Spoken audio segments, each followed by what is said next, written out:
looking for something. A new way, a new understanding, a connection, some comfort. You've got questions, and Light on Living puts the spotlight on all the answers so you can shine. Lift and lighten the load of life's challenges and learn simple and easy ways to live a healthy, happy life. You'll gain insight and start to see things in a new way that motivates you. You're invited to hear new, see different, and feel more as Lisa shines the light on living.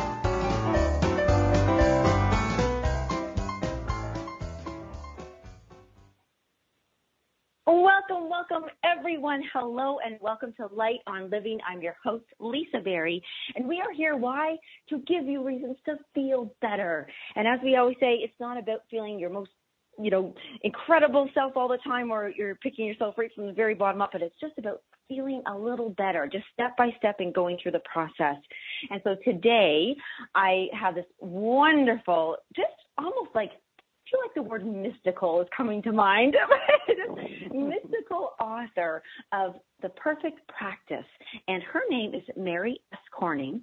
And I'm going to give you a little bit about her, but I just want to share that this book is a book that I am really going to have to, I want to take my time getting through, because I tell you guys, it's like there's a little bit of horse wisdom in every other line, and you'll find out why I said that in a minute. But hello, first of all, welcome. Let's welcome Mary to the show.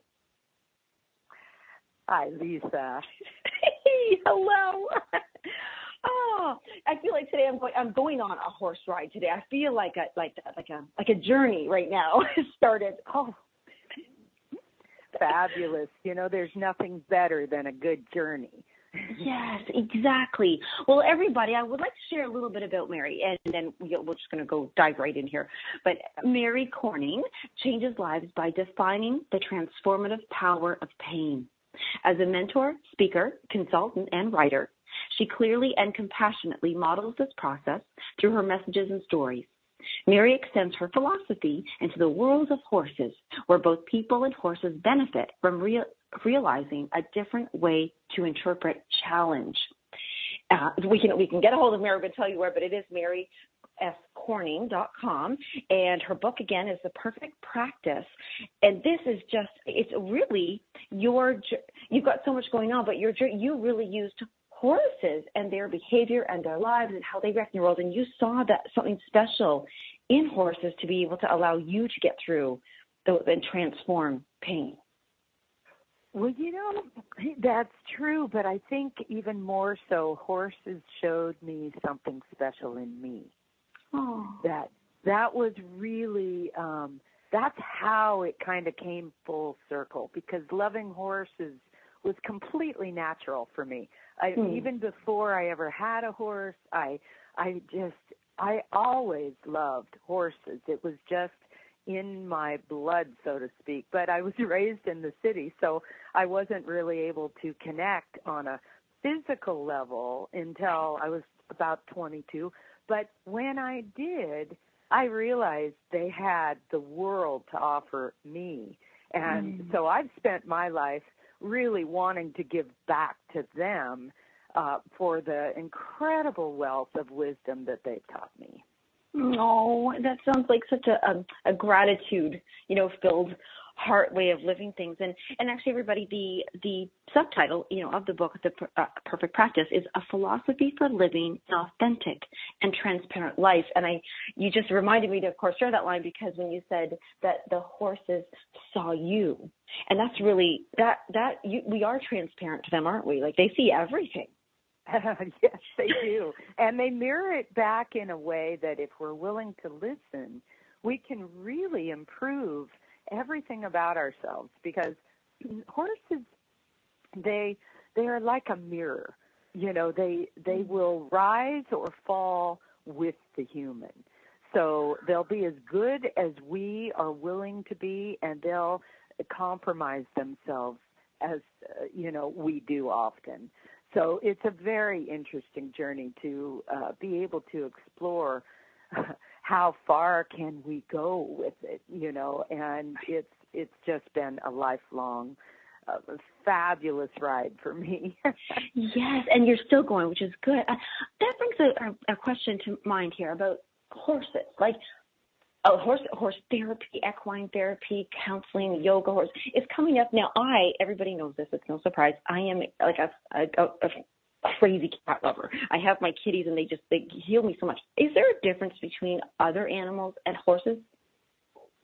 Well, I mean, there's obviously there's a physiological difference and a psychological difference, and those are the same with people. That there is that's kind of the surface layer, but when we get into the depth of ourselves, the depth of the cat, the depth of the horse, there really is just that.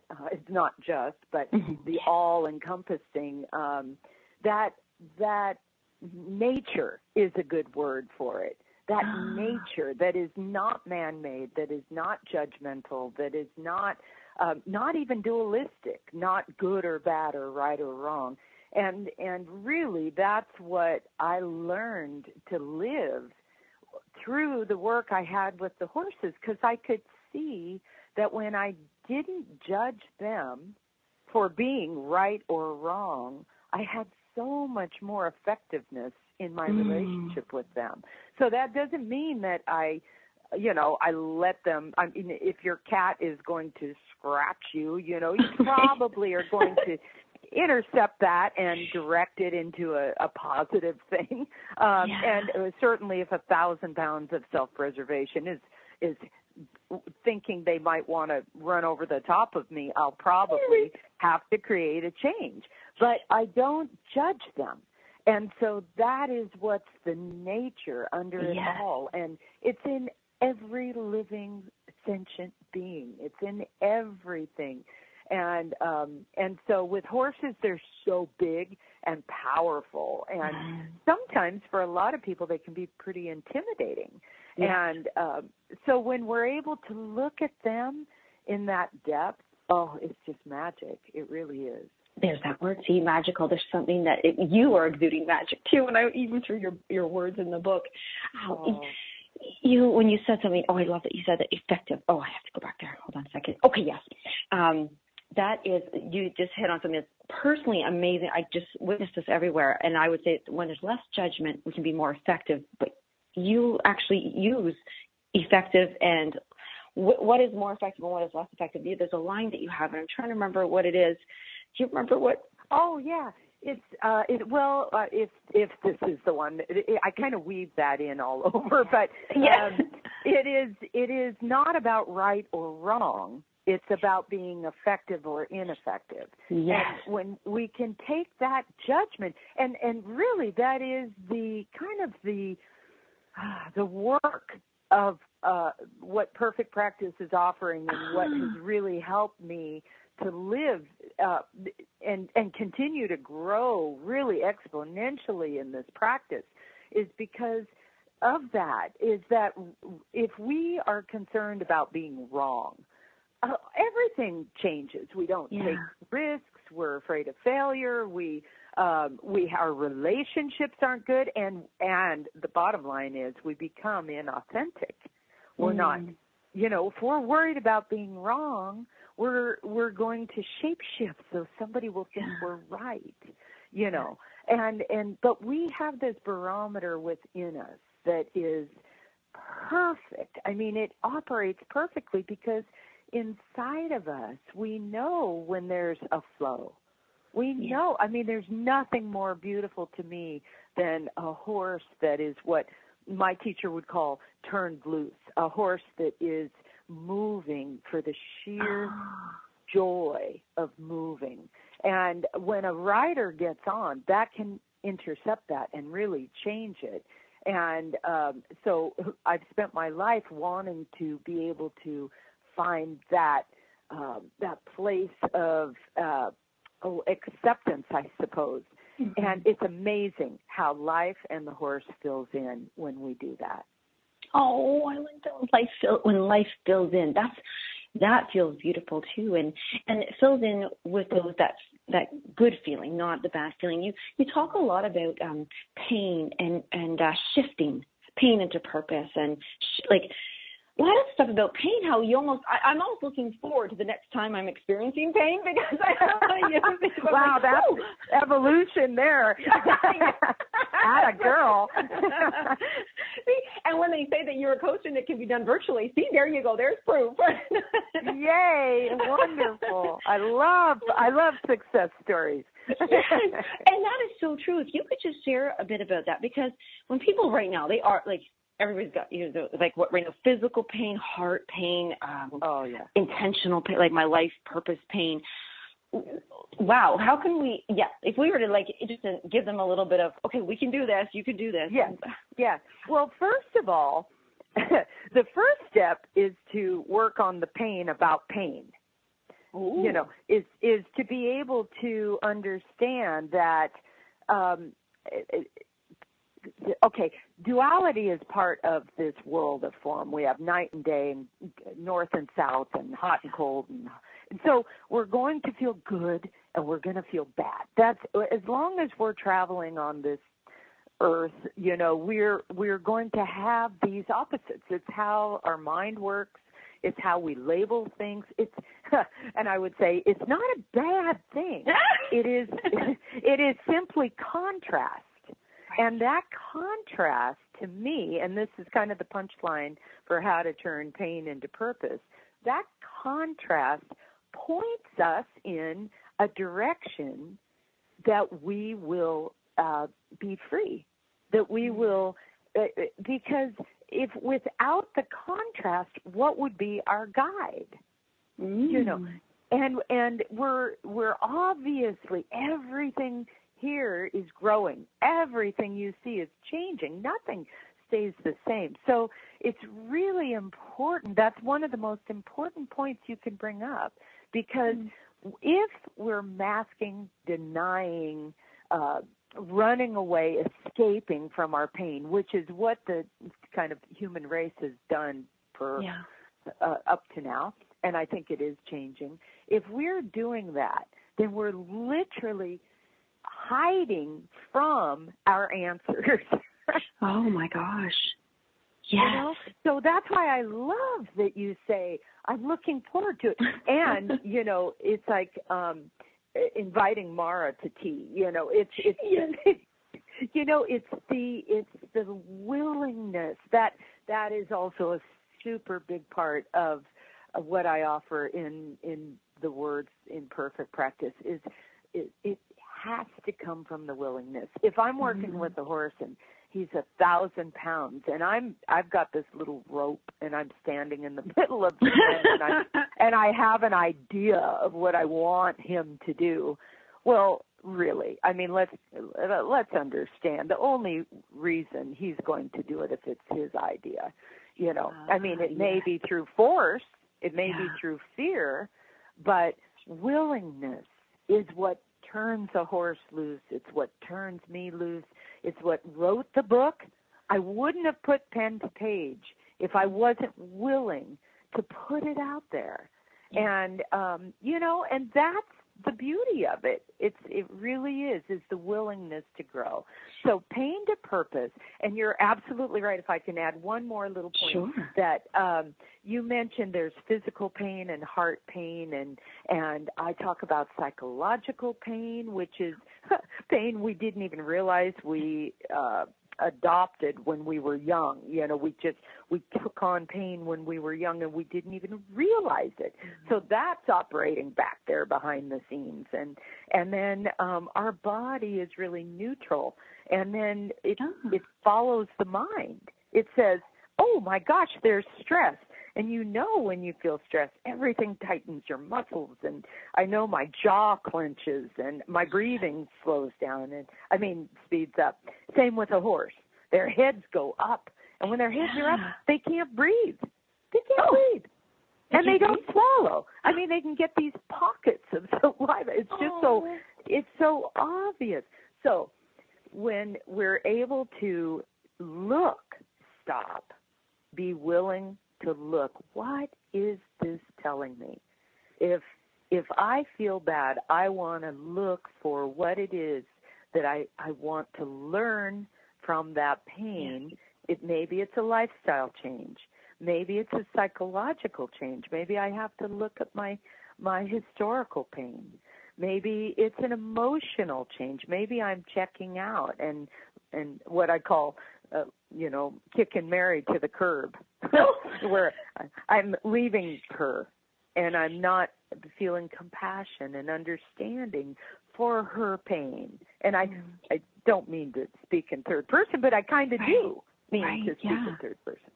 So I have to laugh right now. I never thought about it, but your name Mary, it's like a mare, like a horse. Actually, that's my nickname, Mare. Everybody calls all my life. That's been my name. I wondered if that was some psychological influence. Yes, I was like, well, that becomes obvious now to me. I'm like, that's so funny. Well, I have to say, I love what you just said. Our bodies are neutral, and then it follows the mind. That's, first of all, incredible. I had to write that down. I love that. So true. And I want to just ask you, because you mentioned about because when pain comes, we escape, then we're hiding from our own answers. And see, I have to write. You just say these wonderful things that are so shifting to me. And when we escape, we want to escape the pain, and maybe we take some drugs, and maybe we or denial and things. Right now, my sister's allowed me to share this. So she has these extreme migraines, which is the body. Yes.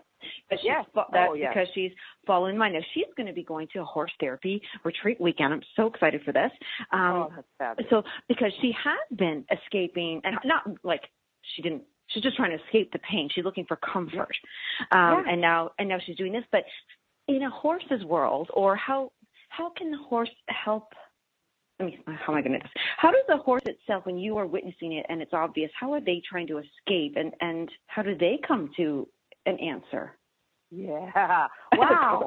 Ooh, that question gave me goosebumps. What a great question. Because I would say it in one word, and that is release.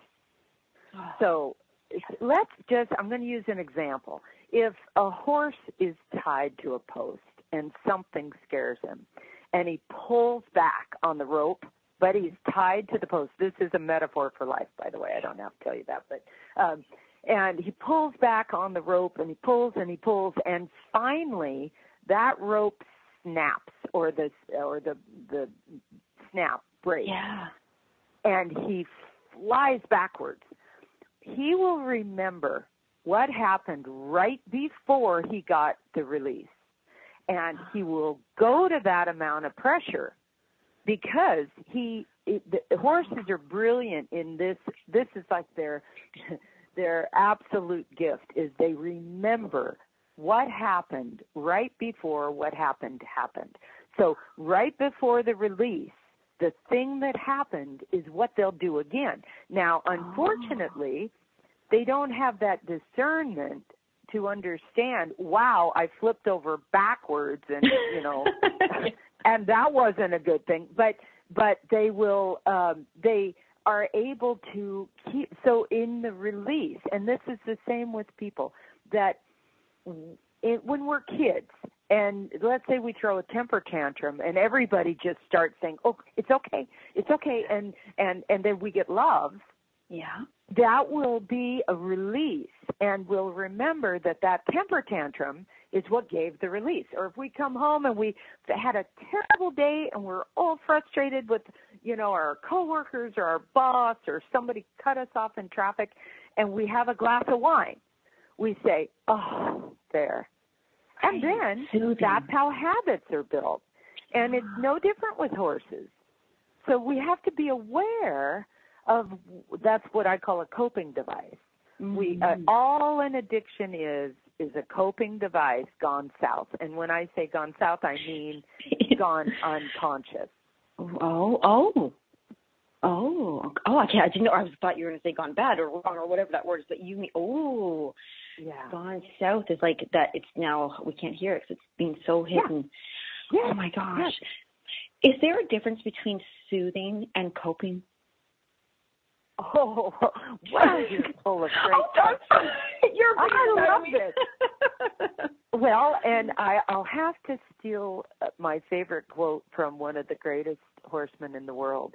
And he was asked, millions of questions, I think, in his lifetime. And his famous answer was, "Well, it all depends." It all depends. True. Yes. Because what is soothing? Words can be so tricky.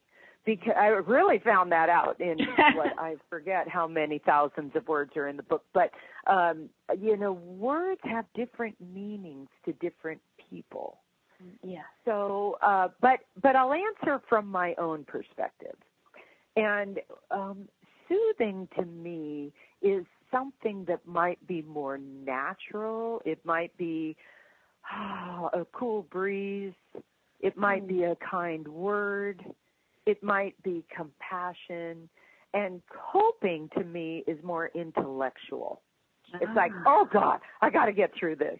What am I going to do? Usually a doing is involved. And,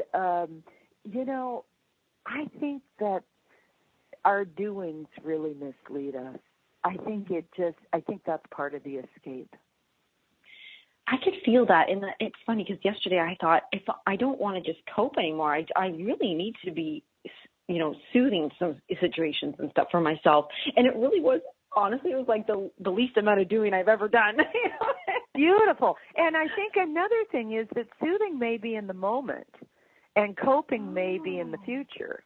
Ooh.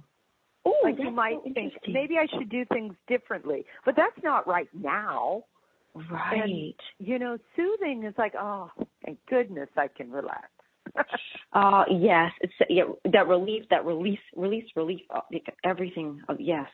And, release is the key word there. Yeah, to circle around back to that, where do we get our release? And is it effective or ineffective in our lives? I mean, I spent the first half of my life getting my release through alcohol.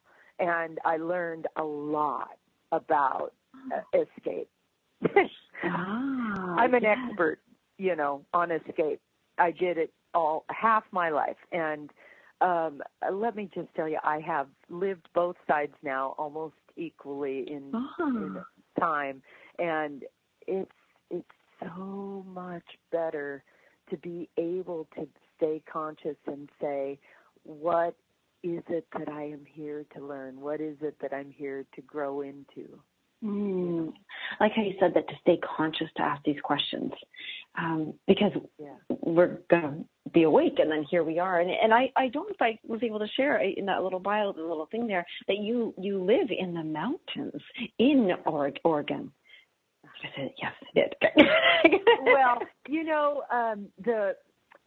I live in the foothills, and I love the mountains. In fact, right now, I'm going to take Poco, one of the horses on the cover, and I'm going to go up to the mountains for a couple of days.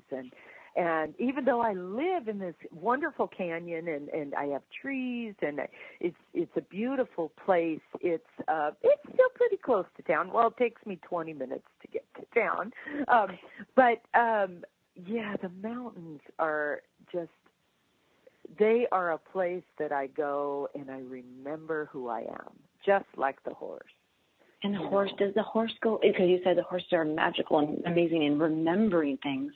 The mountains are something they're comfortable in and not playing. Yeah, I think so. I think it all depends, too, on what's the person going to do when they get there. Right. I think that there's a lot of people that don't even, it would be like if you brought a child along and you just drug them everywhere and you made them hike 20 miles and, the child's not going to like the mountains, But if you enjoy the process, it's my favorite form of meditation is horseback in the mountains. That really is where I let it all go. Because, this world, it just feeds our minds on a just constant basis. And so when I get up there in the trees and these ancient forests that I can just let go of thinking I need to change anything, And I love that. And you just mentioned about when you want to go there so you can just let everything go. And it's reminded me of when you wrote, there's a letting go. I'm going to find it. Hold on. Letting go of the heavy load of obligation and creating inspired dedication instead. So when you're up there and anyway, anyone listening, we have to have some space. We just have to get away into our own world so we can hear it. So obligation does have a yucky, heavy kind ofness to it. And then dedication sounds like such a choice, such a heart choice. Yeah. And the key in that statement and in that chapter is to be able to bring the woods back to my home and bring the woods into my work and bring the woods into traffic, where I want to, the forest and the mountains offers me the remembrance of what's inside me. It's not outside of me. My answers and that feeling don't live in that forest. It's just that is like the thinnest veil I have. There I am. A friend of mine said, naked on the dirt before you. You're just stripped of longings, of obligation. But that could be a dependency too, that I remember, and then when I come back, I bring it into everything I do. So one really key element of dedication versus obligation is purpose, and that is, again, there's these golden threads that are through it all, and as I said, with pain, finding the purpose.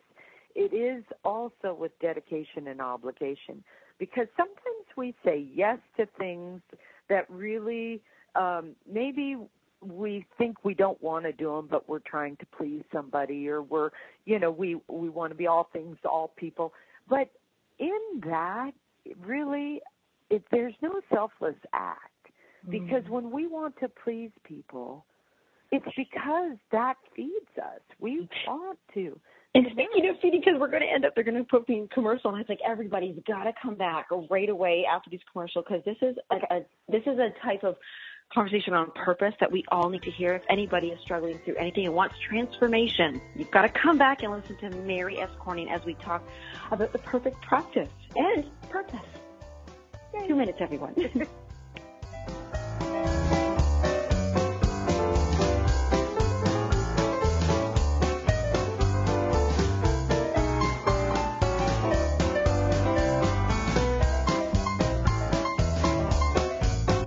The best of the holistic, spiritual, and conscious world. OMTimes Radio. IOM FM. OMTimes Magazine is one of the leading online content providers of positivity, wellness, and personal empowerment. A philanthropic organization, their net proceeds are funneled to support worldwide charity initiatives via Humanity Healing International. Through their commitment to creating community and providing conscious content, they aspire to uplift humanity on a global scale. OMTimes, co-creating a more conscious lifestyle. Have you bought into the idea that you have to work hard for your money, that business is hard? I will share some dynamic access consciousness tools to get you out of your own way so you can create a business that actually succeeds. Join me, Simone Millisers, on The Joy of Business at 4 p.m. Mondays Eastern. Obstacles equal opportunities. Are you living without success in your life? Are there obstacles that you need to overcome to create that success? Challenging circumstances, feeling vulnerable, afraid to be authentic, lacking or even feeling like you've lost your personal power. Light on Living has just the interview series to help you ignite your confidence and your personal drive to overcome whatever challenges you face.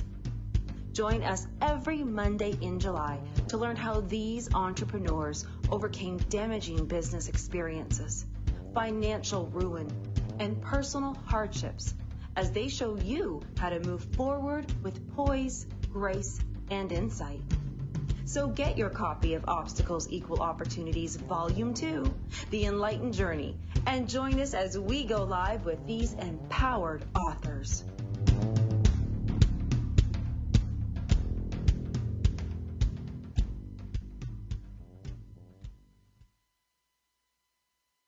Hi, it's Olivia Munn with my shelter pets, Frankie and Chance. Say hi, guys. When I adopted them, I discovered that they both have incredible personalities. Chance's sole purpose in life is to love and to be loved. Frankie is a little bit of a scoundrel and always entertaining. They're a little bit of a lot of things, but they're all pure love. Adopt pure love at theshelterpetproject.org. Brought to you by the Ad Council, the Humane Society of the United States, and Maddie's Fund.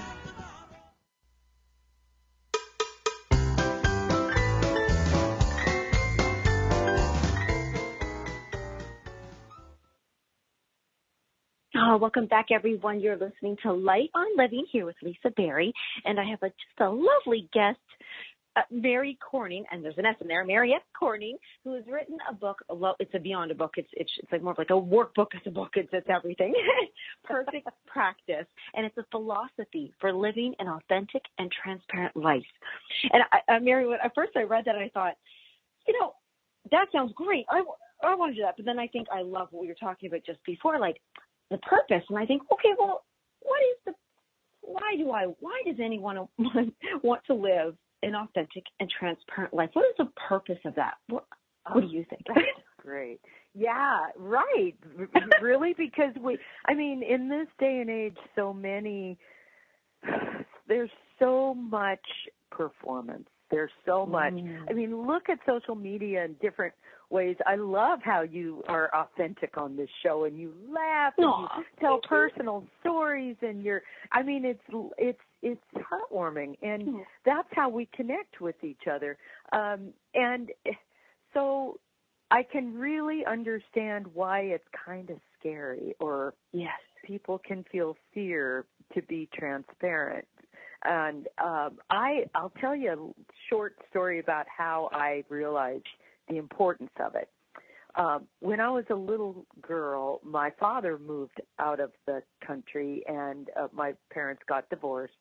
And he only came to visit about every other year or so for like an evening. We went out to dinner.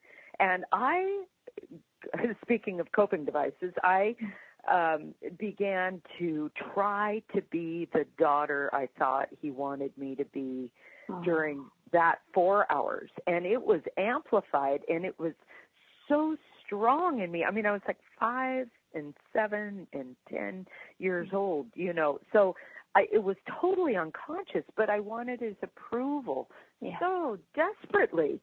And what happened was then I went on to become an adult, and authority figures, I could feel it. I could feel when I wasn't being authentic. My voice would change even. I'd be like, who is that? What is she doing with Mary, And it wasn't until after my father passed away, and I was grieving so deeply, and I wrote him a letter to tell him all the things I wish I would have told him. And I started the letter with, "Dear Dad, I'm so sorry I never let you know me." And that changed my world. That sentence, that pen to page again, there it was, looking back at me, and I thought, that is the greatest loss of all. And I vowed. I was still very young. I was 2 days sober from this, which was kind of a divine intersection of events, because it's also very hard to be authentic if, I'm intoxicated. Yes, Actually, some people claim, which is interesting, that, they say, well, when I drink, I feel like I can be myself. That is not an interesting one. Oh. That is interesting. But I think what they're confused, and I don't know, I don't want to speak for anyone, but I'm guessing a lot of times we confuse who we are with our fear. We confuse who we are with our identity. And that's how that was formed. When I was a little girl, I was unconscious that I was forming this identity of always having the right answers and the right smile and, and being in the right place and not saying too much, not saying too little. But when we, or at least when I drank, I'd just say anything that was on my mind. And Right. But a lot of times it was just the fear amplified in a state of exaggerated fear. Mm-hmm. So it took a long time for me to learn. Like the first time I got angry after I sobered up. And I thought, oh, God, what do you do with this? Right. Where do you go to hide? Right, and there's no hiding. Oh. Yeah. So there was a transition period. But the good news is I had less and less and less anger, fear, judgment, sorrow, pain, because as it came up, I understood it instead of just masking it and pushing it back down. So authenticity is so much more than just saying, oh, I want to be a horsewoman and work with horses. It's so much more than that. It's the willingness to say, oh, they know so much more than I do. Yes. Actually, I love that you say horsewoman. When I read that first, I was like, that's a neat word to even read. It's just a neat word. Horsewoman. Yeah. It is an interesting thing. Labels I kind of still have a challenge with labels. I don't know what to call myself, and I think that's good news. Yeah. What did you call your Ray Hunt? What did you call him? Master teacher. The grand poobah. No, Ray Hunt. I called him Ray. But Ray was larger than life. And Ray really filled in a spot that my dad left vacant. Yeah. And there's no judgment in that. And Ray did not intend to do that. He was just, his intention was to help horses. Mm-hmm. And he told us if we got something out of it, great. But he was really wanting the horse to gain the rewards. And they did. He changed the world. He changed the world for horses. And he did it in much the same way that my world changed from meeting him. His world changed when he met his teacher. I mean, Ray was a good hand. He was a cowboy. He was a great horseman. He was successful. But he came up against a horse that he didn't know how to help. And he looked deeper because he was a perfectionist. And when he looked deeper, he met a man. You know the saying, when the student is ready, the master appears. Yes. And he met a man who was a prodigy. His name was Tom Dorrance. And Tom had a gift. He not only with horses, with life, with people, with every living being. And when Ray saw that, he ran with it. And he said, I'm taking this out into the world. And he did. And to this day, the world of horses has changed completely 180 because of Ray Hunt and Tom Dorrance. So I am honored to have known the man and to call his lovely wife my friend. Carolyn Hunt still goes on to promote Ray's legacy through her work, and it's really an honor. So thank you for asking about him. And I want to say thank you to that too, and for what he's done. And I'm excited to learn more about what he's done. I want to just put this out there now. If anybody can still help and assist or learn more about his, not just legacy, but what he's done in teaching, whether it's through his wife, what can they do to learn more about that and how to help horses too? Oh, I would say that they should go to rayhunt.com. Yeah. Okay. And just Google Ray Hunt or Tom Dorrance. And there's it's like any practice, and perfect practice too. I know that when somebody reads my words, they're going to interpret them from where they are, from where that person is. And I really accepted that when I wrote the words, that it was going to go through filters, that some people might not understand what I was offering. And that's exactly what happened with Ray. That, people took what he offered and made it their own. And Carolyn, his wife, has been so gracious, and I sent her every chapter as I wrote it, every single time. And she reminded me time and time again that, Mary, this is your interpretation. This is your interpretation. So keep that in mind, that, Ray Hunt was Ray Hunt. So look at his DVDs. Read his book. It's Think Harmony with Horses. And, so anyway, if you Google his name, you'll find all kinds of things. Yeah. Well, thank you for sharing that, because a lot of people think, I'm just so excited for my sister to do this. And I said, you got to let me know how it goes and what's out here. It's called the Big Red Barn, and she literally is going to go with her own, rustic cabin and do these things with the horses, because there's something a lot of listeners right now, just like what my sister is going through, she's experiencing conflict from being her authentic self versus an identity or something along. Like, that's how I'm kind of interpreting this. And there was something that you wrote. I love these two words together, and I'm dying to ask about it. You mentioned something about how we can transcend conflict. Like, I almost can't even. I guess that's such a deep thing to me. I actually have no definition. I understand it, but I know I want to. So can I ask you? Well, you have the willingness. That's the first step. You nailed it. And I want, if I may, reach out to your sister for a moment. I hope she's listening. But I talk with people one-on-one frequently, and migraines is something that I'm no stranger to. I've visited with a lot of people, and I really feel that much of the physical, let's just call it the physical manifestation of stress. Yeah. The resistance. That's what a migraine is. It's the body is resisting, and I have a lovely young woman who I've worked with for years. When she came to me, 3 times a week she'd be in a dark room, and there's such a symbol in that, And she no longer does she have migraines.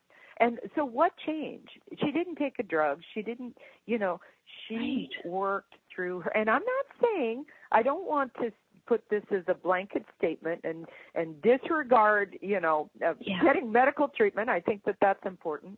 Right. But first, look inward. Yeah. And find what is, because so many times it's buried so deep that we don't even know it's there. Is that how the horse helps? Yeah. Mm-hmm. Well, there's a lot of therapies. What I do with horses isn't what I think you may be pointing to is with horse therapy is that, yes, they'll go in there and probably be able to be with the horse and touch them, and I don't know if she'll be able to ride, but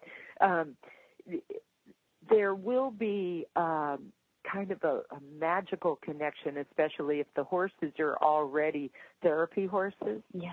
They know their role. Every horse knows their role. No. And so, but my use of the horse is more metaphorically. Oh, okay, yeah. So I don't necessarily, what I do like to do is, I'm like a marriage counselor for horse and human. So like if somebody is not getting along with their horse, I will go and help them to understand.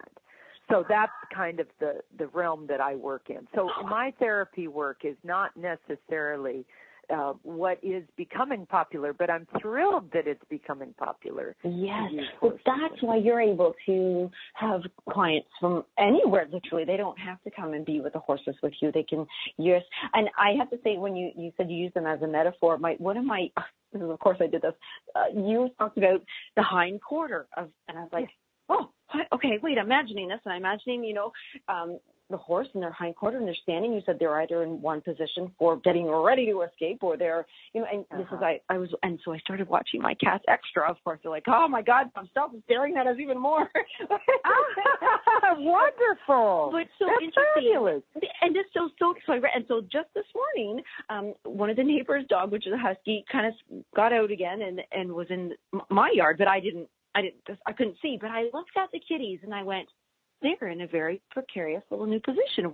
Let me think about the horses.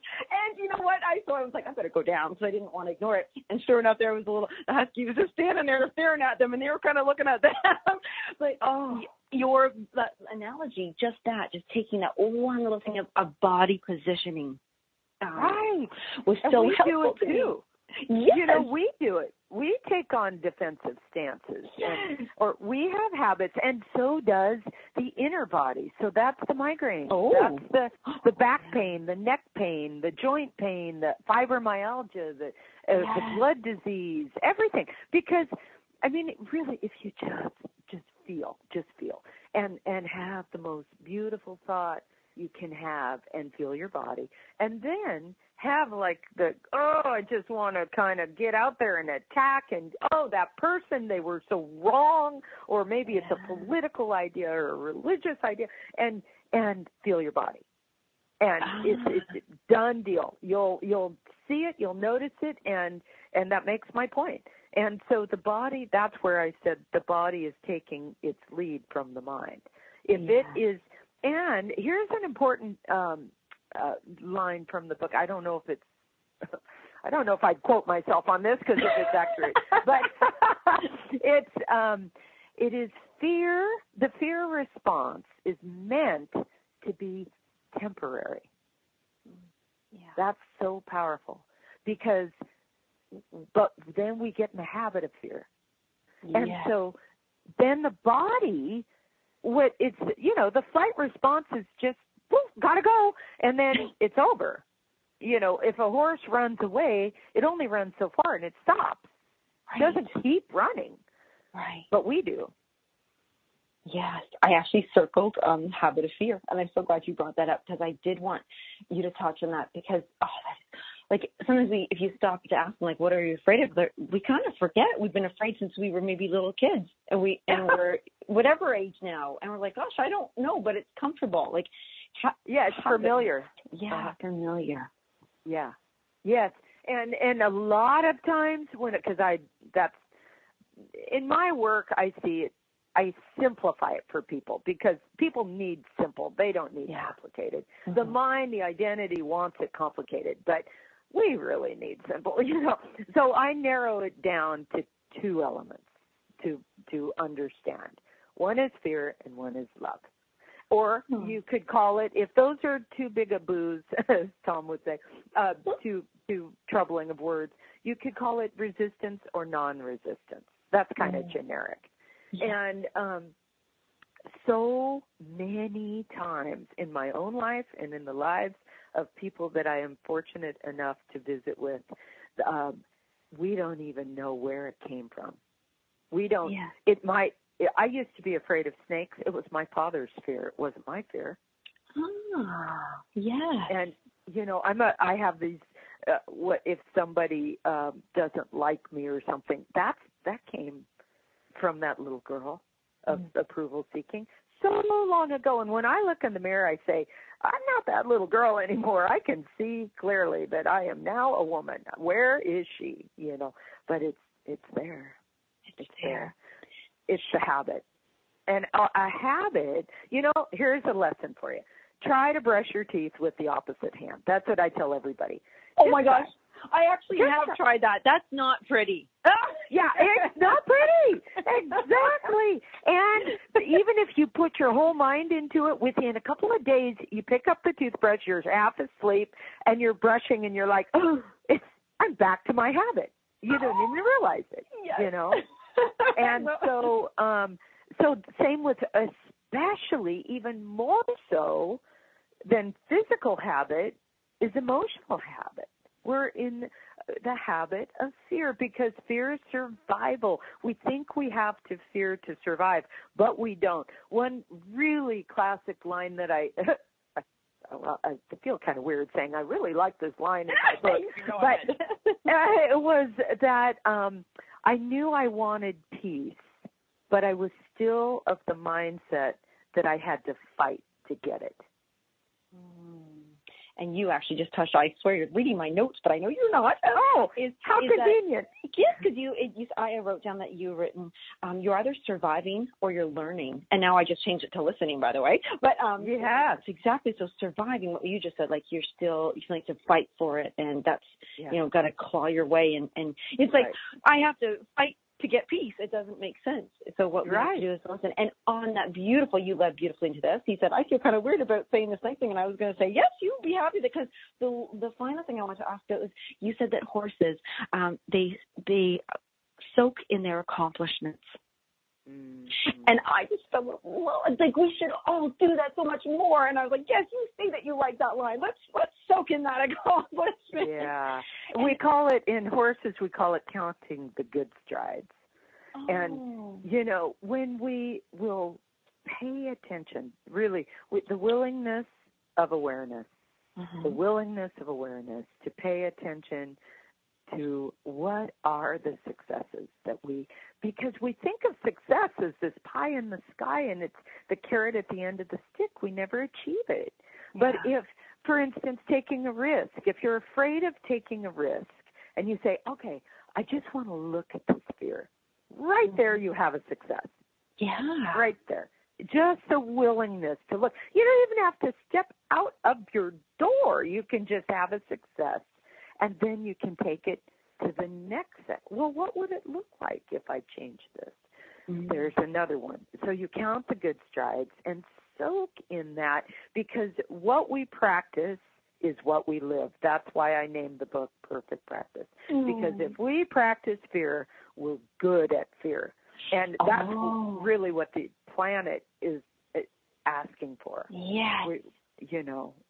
Let's practice feeling good about ourselves and the other people in our lives and our circumstances, and work from a success to a success. And then because what we give to the earth is what we feel. So without a doubt, especially if we're unconscious. So if you practice something, then if you are unconscious, at least you're in the habit of feeling peace. Yes. I think if everybody could just hear that right there, whatever you're practicing, good or healthy or unhealthy, effective or, I'm going to get the fridge. Whether you're practicing ineffective stuff or effective stuff, that's what you're going to be really perfect at. Right? Yeah, exactly. Yeah. And so it's not. I'm sorry. Go ahead. No. It's not. No. Go ahead. It's just not about right or wrong. It's just about allowing ourselves to grow up, allowing ourselves to open up to what is. And it's not really fearful. The fear is the darkness. The fear is the unknown. And so just pause, count the success, allow yourself to grow, find that beauty in your own life. And if you have to go to the nature to do it, that's a direct response. Whether I'm so glad you have your kittens to love on you and remind you of that every day. And if we'll look, each one of us has that somewhere, whether it's an ocean, a sky, a plant. There's no right or wrong in it. Just find that spot and practice. I love that spot of practice. And that's, oh my gosh, I love that so much. I have a little tiny frog, and he's there. He doesn't do much, but I just love him. I just sit and chat with him, and I do my nails beside him, You have a frog? Is that what you said? Yeah, it's a little tiny frog. Yeah. And he's just perfect, because I have my nails are pink, and I think he can see the pink, and so he follows the pink nail around. I don't know. I love that. That is so weird. I've never known anyone else that had a frog. I had a tree frog move into my house. And I have 2 cats, and at the time I had 3 dogs. And I told this tree frog, you know what, dude, this is not a good place for you. And I put him outside, and he come back the next morning. And I thought it was a he, but turns out it was a she.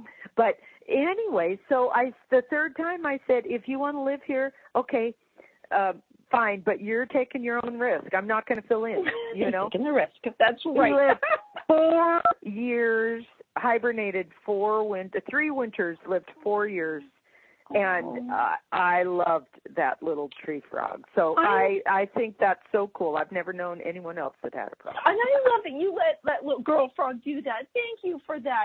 Like this, you worked together. Though she took a risk and you were willing. And I would like to extend this invitation to everybody right now.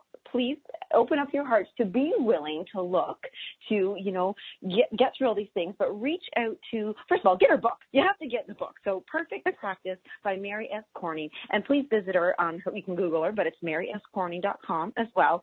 And can I interject? There's no S in the website. I'm so sorry to interject. Okay, no, okay. Mary, that's okay. Okay. marycorning.com. Okay, great. Okay, good. Well, everybody, you've gone, and I want to extend. I wish I had another hour with you. Maybe we'll do it again too. But I want to say thank you. So so deeply thank you. I can't wait to read this book. Deeply thank you back, and I am looking forward to talking with you again sometime soon. Oh, okay, Mary, thank you so much. Now, everybody, stay tuned. We're going to jump into the next hours. We have more inspiring conversations. This is why I am so happy all the time, because I get things like this. So, everybody, I'm just so happy to share it with you. But thank you for sharing this hour with us. Please go get Perfect Practice. Check out Mary Corning and stay with us. We'll be back in 5 minutes. Everybody, welcome to Light on Living. I'm your host, Lisa Berry. Bye, everyone.